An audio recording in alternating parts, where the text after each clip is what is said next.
Hey YouTube.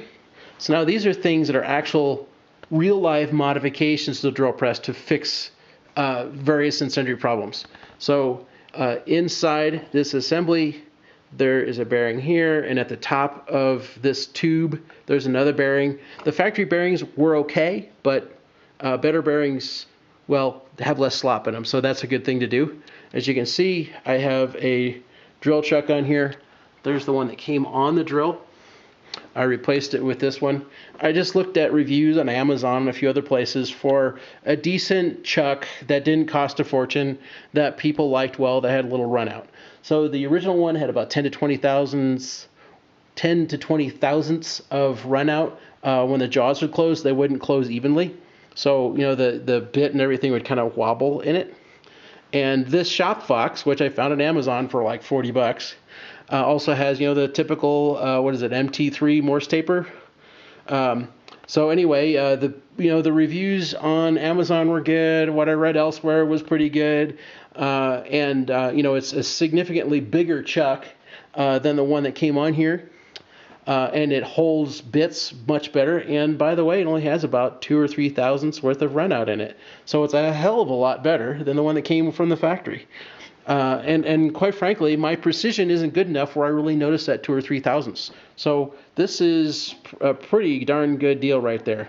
Just putting that in there in place of the factory chuck. And you're probably in the same boat. Most of these drill presses, you know, they're all made in China. They all come with the cheapest, crappiest chuck you can possibly get. And just replacing with something that's a smidge better is a huge benefit to you. So replace your drill chuck. They bite better, they center up better. Everything about them is better than the cheapy one that comes with it. That little guy right there is literally physically half the size. That was, you know, it was like the minimum possible drill chuck you could put on a drill press. So it was a somewhat harder thing because I had to pull this assembly out, and then you have to run a wedge in there to drive the Morse taper out.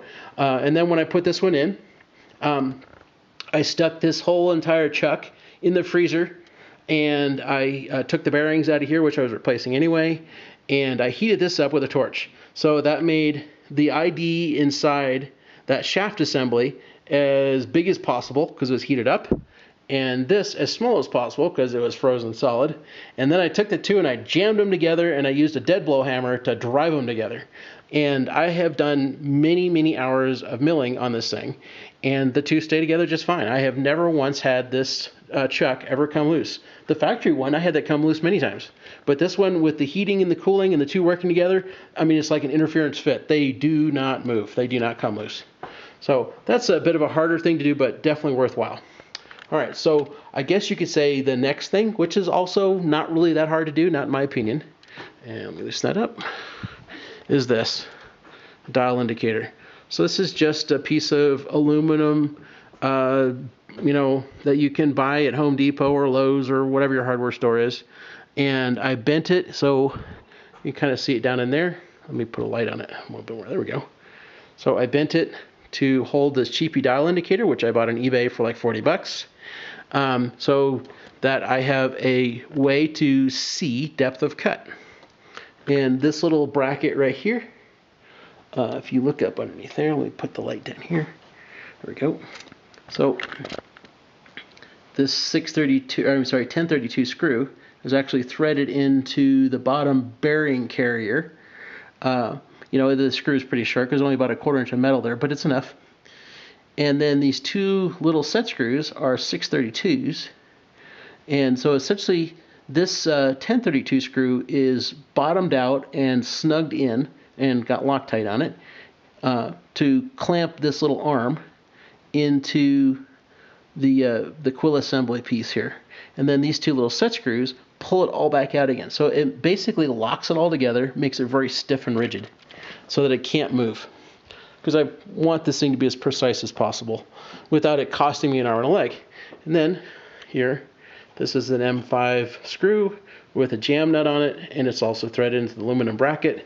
And so that's my point of contact with the plunger on the dial indicator. And I move the handle down, and as you can see, the dial indicator moves. So if I want to I want to do a depth of cut, I'm going to pretend like the top of the jaw of my cross vise is the surface that I'm going to then make a specific cut depth onto. So I take my mill, and I don't need to know anything about how deep the mill is in the jaws of the chuck or anything. All I need to know is where the mill stops on the top surface. That's it. And, excuse me, I'm going to lock that down. All right, so that's locked. So the mill is now just touching the top surface here. And I look on my dial indicator. Oh, I'm actually pretty close. So I'm going to adjust that to 0. So there we go. Now I'm 0. And now I'm going to unlock this so I can release it again. Put that back up.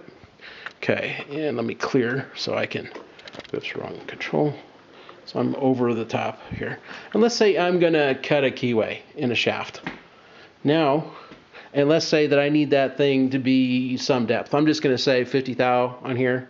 So I'm going to turn this guy to 50 thou. Oh, a little bit too far. Missed it.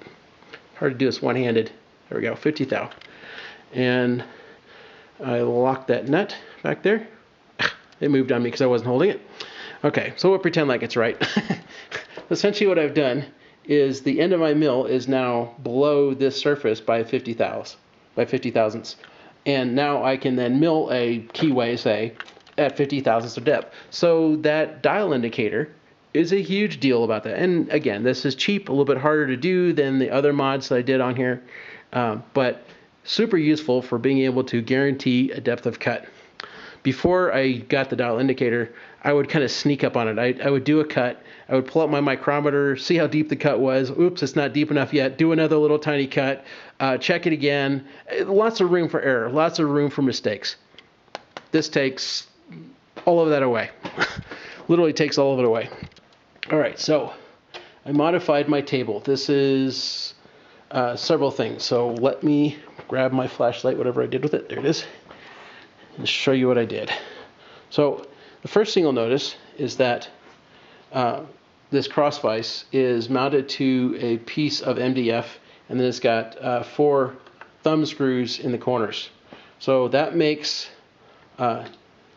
taking 4 thumb screws out, and my cross vise can come off, and my rotary table with 3-jaw chuck can go on there. So all I had to do is take this loose, put that on, which has the exact same 4-bolt pattern in it, screw them back down again, and 2 minutes later I'm using a different tool. So that's super, super, super easy to do and quick to do, and it's very, very consistent every single time.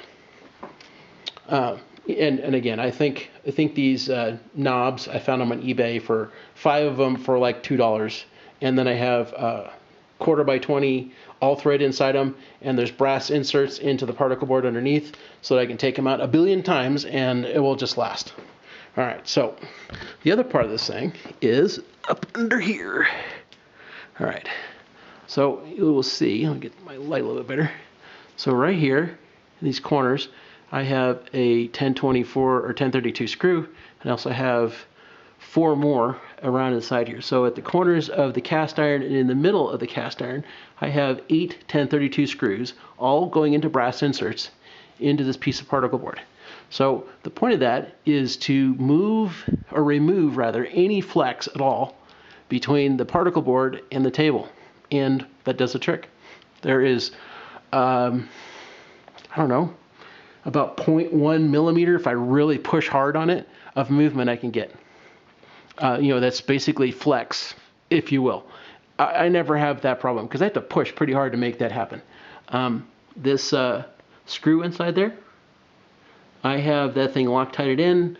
I have Loctite in this assembly so that that thing never moves. Same thing here. These are all just locked down because I never ever tilt it. I never ever need to do any rotating of the table. That stuff is just locked down and never ever moves. I don't want it to ever move. So all that stuff is just locked down. I guess you could say those are easy mods too, but that way it keeps this thing dead and true and square to the drill press or to the quill and the chuck. So that's all the modifications that I did specifically to the drill press. Now in my next video, I'm going to talk about tools and appliances to use.